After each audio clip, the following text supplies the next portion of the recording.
the bell icon on YouTube and don't miss another update.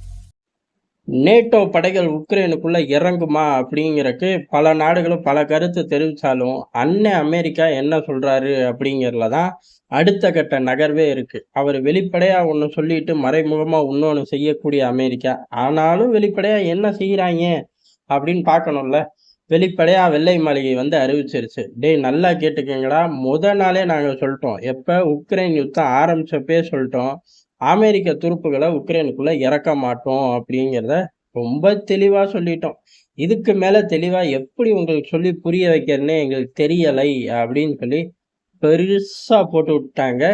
America களத்துல இறங்காது என்னைக்கும் அப்படிங்கிறது ஊரறிஞ்சதுதான். இருந்தாலும் ஒரு பம்மாத்து வேலையா உக்ரைனுக்குள்ள இறங்க மாட்டோம், எந்த பம்மாத்தும் ரஷ்யாவுக்கு எதிராக நாங்க செய்ய மாட்டோம் அப்படின்னு சொல்லி விலகிக்கிட்டாங்க. ஆனாலும் நமக்கு இங்க ஒரே ஒரு சந்தேகம் தான் வருது. என்ன அப்படின்னா, இப்ப பெருசா நேட்டோ இறங்கி கிழிக்க போகுதுங்கிறது யாரு சொன்னாலும் நம்ப மாட்டாங்க. ஏன் அப்படின்னா, இந்த யுத்தத்தை முழுசா பின்னாடி இருந்து நடத்துறதே நேட்டோ தான். ஆயுத பற்றாக்குறையால சிக்கி தவிக்கக்கூடிய நேட்டோ ரஷ்யாவோட முழு நேர சண்டைக்கு கிளம்பி போகுமா அப்படின்னு கேட்டா வாய்ப்பே இல்லை அப்படிங்கிறதா. அது போக இப்ப உள்ள ஆட்சியாளர்கள் எல்லாருமே தேர்தலை சந்திக்க போறாங்க. பொருளாதாரம் அப்படிங்கிறது கீழே கிடக்கு உக்ரைன் யுத்தத்தால.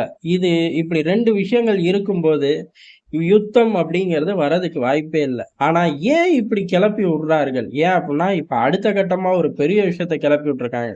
அதை 2 நிமிஷத்தை கழிச்சு பார்ப்போம். ஏன் கிளப்பி விடுறாங்கன்னா, நமக்கு தெரிஞ்சு உக்ரைன் யுத்தம் சீக்கிரமா முடிய போகுது. அப்படி உக்ரைன் யுத்தம் முடிஞ்சாலும் ரஷ்யாவை ஒரு பதட்டத்திலேயே வச்சுக்கணும், ரஷ்யாவை உலகத்தோட ஒரு ஆபத்து எதிரியா காட்டணும் அப்படின்னா ஐரோப்பா ரஷ்யா மீது பாயிற மாதிரி ஒரு பிம்பத்தை உருவாக்கணும். அதை ஒருவேளை அமெரிக்கா செய்யுதோ அப்படிங்கிற சந்தேகம் வருது. காரணம் என்ன அப்படின்னா, கலிங்கன்கிராட்டை டிஸ்கனெக்ட் பண்ண போறோம் ரஷ்யா கிட்ட இருந்து அப்படின்னு சொல்லி லித்வேனியாலாம் வாய் பேச ஆரம்பிச்சிருக்கு. இது மட்டும் கிடையாது, ஏறக்குறைய பால்டிக் கடல்ல இருந்தே ரஷ்யாவை தனிமைப்படுத்திட்டா அந்த கடலையே ரஷ்யாவால யூஸ் பண்ண முடியாது. அப்படி செஞ்சுட்டோம்னா அப்படின்னு சொல்லிலாம் பேசுறார்கள். இதெல்லாம் நடக்கிறதுக்கான சூழ்நிலை இருக்கா அப்படின்னு கேட்டா, கலிங்கன்கிராட்டை பொறுத்த வரையும் இவர்கள் கட் ஆஃப் பண்ணார்கள் அப்படின்னா 3ஆம் உலக யுத்தம் வெடிக்கும். காரணம், அங்க ஹெவியா தன்னோட பலத்தை, ஆர்மி பலத்தை இன்க்ரீஸ் பண்ணி வச்சிருக்கு. அணு ஆயுதங்களும் இருக்கு. தட்டி விட்டுட்டு போய்கிட்டே இருப்பாங்க. ஏன் அப்படின்னா அந்த நிலப்பரப்பை கைவிட்டு மட்டும் ரஷ்யா தர போறதே கிடையாது.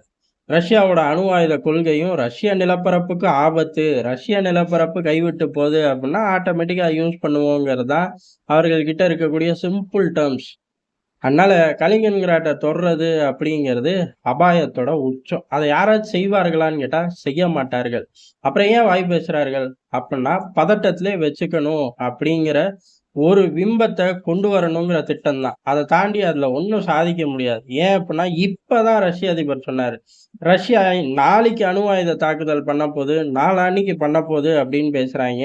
அப்படி பண்ணதுக்கு அப்புறம் உலகம் என்னவா இருக்கும் அப்படிங்கிறதா அவர் கேட்ட கேள்வி. இப்ப நான் ஒண்ணு பண்றேன், பதிலுக்கு நீங்க ஒண்ணு பண்ணுவீங்க, பதிலுக்கு நான் பல மடங்கு ஜாஸ்தியா பண்ணுவேன், உலகம் இருக்காதுரா அப்படின்னு சிம்பிளா சொன்ன மனுஷன்.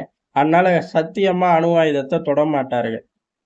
அப்ப என்ன அர்த்தம்? பதட்டத்திலே வச்சுக்கணும் அப்படின்னு அடுத்த கேட்டை ஓபன் பண்றார்கள். உக்ரைன் முடிஞ்சு போச்சு, அடுத்து எதையாச்சும் ஓபன் பண்ணணும்ல. அதுக்காக பால்டிக் கடலை டிஸ்கனெக்ட் பண்ண முடியுமா? கடல் இன்னைக்கு நிலைமைக்கு மட்டும் கிடையாது, என்னைக்குமே கடல் வர்த்தகத்தை டிஸ்டர்ப் பண்ணா உடனே சண்டை வந்துதான் தீரும். அதுக்கப்புறம் அது 3ஆம் உலக யுத்தம், அணு ஆயுதம் எல்லாத்தையும் எல்லாரும் வெளியில எடுப்பார்கள். காரணம், அந்த ரூட் பிளாக் ஆன பாடு ஒட்டு மொத்தமா அந்த திவால் தான். அதை தடுக்கிறதுக்கு கையில உள்ள எல்லா ரிசோர்ஸஸையும் தூக்கி போடுறதுக்கு எல்லாரும் தயாரா இருப்பார்கள். அதனால இந்த 2 விஷயமே ரொம்ப தெளிவா 3ஆம் உலக யுத்தத்தை ஏற்படுத்திடும். அமெரிக்கா களத்துல இறங்கணும். பிராந்திய வல்லரசுகள்னு சொல்லி சுத்திக்கிட்டு இருக்க முடியாது. பிரான்ஸோ ஜெர்மனியோ, முதல்ல லித்வேனியாவே இருக்காது. அந்த அளவு ஆக்ரோஷமா நிலைமை மாறி போயிடும். அதனால இது முழுக்க முழுக்க பதட்டத்தை உருவாக்குறதுக்கு, அந்த பதற்றத்தை உருவாக்க ஒரு பக்கம் செஞ்சுக்கிட்டு இருக்கும்போது தான் இன்னொரு பக்கம் நாளே சொல்லிட்டோம்லடா நாங்க களத்துல வரமாட்டோம் அப்படின்னு சொல்லி அமெரிக்கா மீண்டும் தெளிவா சொல்லியிருக்கு. உக்ரைன் பலியானதுல இருந்து மேக்சிமம் பாடம் கத்துக்காத பல தலைவர்கள் ஊருக்குள்ள இருப்பார்கள் அப்படிங்கிறதா லித்துவேனியா வாய் பேசுறதோட அர்த்தம். அதனால அமெரிக்காவுக்கு எப்படியும் இன்னொரு அடிமை சிக்கும். ஜெலன்ஸ்கியை விட சிறப்பான அடிமைகள் வருங்காலங்கள்ல அப்படின்னு அமெரிக்காவும் ஒரு பக்கம் சந்தோஷமா இருக்கும். நம்ம தொல்லை என்னைக்கும் ஓயாது.